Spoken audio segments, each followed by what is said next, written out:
Good morning. Today is day 4 of the Trump presidency. I'm Harley Schlanger from the LaRouche Organization with your daily video update. It's January 23rd, 2025. I'm sorry for getting the wrong date yesterday, but I'm here to give you a sense of how to cut through the confusion and get to the core of what you need to know to be able to act effectively to bring down the deep state that is part of this war machine that controls the political and economic and financial apparatus of the United States and most of the rest of the world.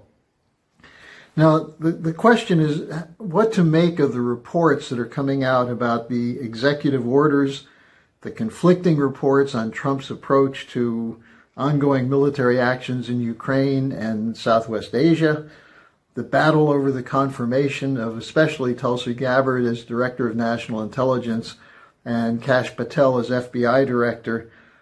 Let me start by saying, number one, ignore what's in the media.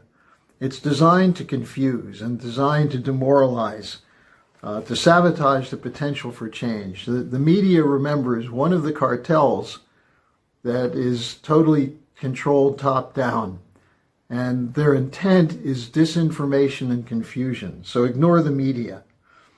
Secondly, ignore most of the chatter, including from the podcasters that you hear about Trump and what he's going to do about Ukraine and Gaza. The war party is not giving up. They're spreading more confusion, disorientation, while trying to continue these wars. So just ignore what they're saying. And then point number 3, look at the big picture. There's a fantastic transformation underway in the world. The old order is losing big time. The question is, will we be able to bring in a new order which is outside the control of the people who are accustomed to using power for their own ends? And what this means is we've got to pay attention to what's going on with the BRICS. And the BRICS are a mobilization against the City of London. It's not against the United States, and here's where President Trump is being misbriefed. If the U.S. were to collaborate with the BRICS, it would be a way around the control of the global bankers, the Federal Reserve, and so on. So this is an area where we have to pay a great deal of attention and recognize that the idea behind the BRICS goes back to Lyndon LaRouche's proposal for an international development bank in the mid-1970s. Secondly, keep an eye on the shifts going on in Europe. You have a collapse of the German government and elections set for February 23rd. The French government is a mess. The British government is unspeakable.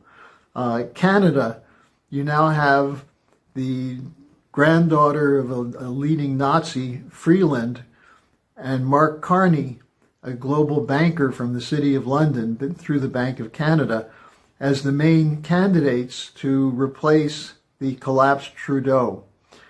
You have a fight for sovereignty going on in Romania against the European Union. Also Georgia, Slovakia, across Eastern Europe. There's a battle to break from the war policy. So what to watch for additionally? Trump meetings with Putin and Xi Jinping. He's confirmed that he wants to meet with both of them, and they have ideas of how to escape this. They're, in fact, at the center of a mobilization to break the power of the global cartels and to restore the power to sovereign nation states. That's what President Trump says he wants to do, and here's his opportunity to work with them. And here's an example. How do you solve the problem of Gaza? I mean, first of all, you have to deal with Netanyahu and the crazed Greater Israel fanatics. But how do you do that? Well, you need an economic program that will provide a secure, stable state for the Palestinians as well as for the Israelis, and that can be integrated into something bigger. And this is what the Chinese are trying to do with the Belt and Road Initiative. It's also what the Saudis are interested in, and this is what could be the basis of the Abraham Accords. instead of the idea of building up resorts and something based solely on oil. The idea of the Oasis Plan of LaRouche, to have a program that provides clean, fresh water for Israel, Palestine, and its Arab neighbors through desalination. It's a well thought out plan. We have extensive reporting on it in the Executive Intelligence Review and on our website. So look it up, the Oasis Plan, LaRouche's Oasis Plan. This is what Trump, as a builder, could do as part of a connection with the Chinese in the Middle East. And so you have corridors of development, water management, and industrialization. And this is how you create a basis for trust, which is what's needed for peace. So you have on the one side this potential. Now, what do you have on the other side? Well, the crazed oligarchs who are still meeting in Davos as though their deliberations have anything to do with the real world. The agenda today for Davos includes a speech by Ursula von der Leyen, the president of the European Council, who's still fighting for this idea of a green transition. She's leading a discussion today titled All Hands on Deck for the Energy Transition: How to Accelerate the Implementation and Build Political Momentum for the Transition. Well, what she's really talking about is how to accelerate the collapse of the nations of the European Union, because that's what's going on with this green transition. And you combine that with the breakup of energy coming from Russia, oil and gas from Russia, and you see what's happening. Europe is in a recession. It's heading actually toward rapid deindustrialization in Germany. Now, in contrast to von der Leyen, in the afternoon today, President Trump is scheduled to address the delegates at Davos. Now, keep in mind that one of the issues at Davos, one of the key issues, is this green transition, which is destructive, anti-scientific, and it goes against everything Trump believes in. Trump himself, as one of his first acts, was to take the United States back out of the Paris Climate Accord. He did that in 2017, took the United States out. Biden put the United States back in. Now Trump immediately, one of his first acts was to take the United States out of the Paris Climate Agreement.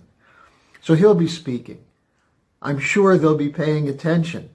And it will be interesting to see the contrast between von der Leyen's green policy, which is the policy which is collapsing Europe, and Trump's discussion of drill baby drill and energy surpluses to bring down the costs of the energy that are needed for a global acceleration of industrial production.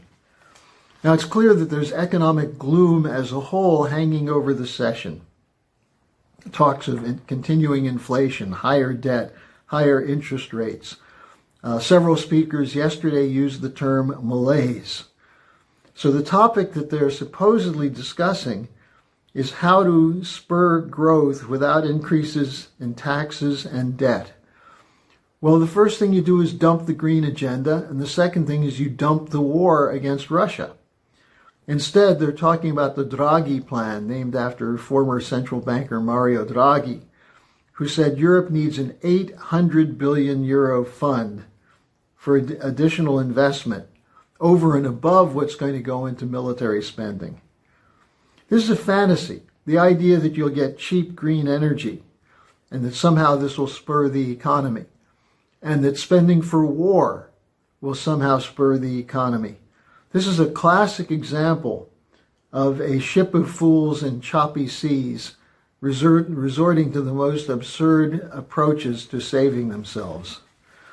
So while this is going on, you have the attempt of Donald Trump to form a government which will move in a conscious direction toward peace and development. That's why it's essential that we have the voice of the LaRouche movement echoing through the United States, through Europe, through the whole world. The economic development perspective developed by Lyndon LaRouche.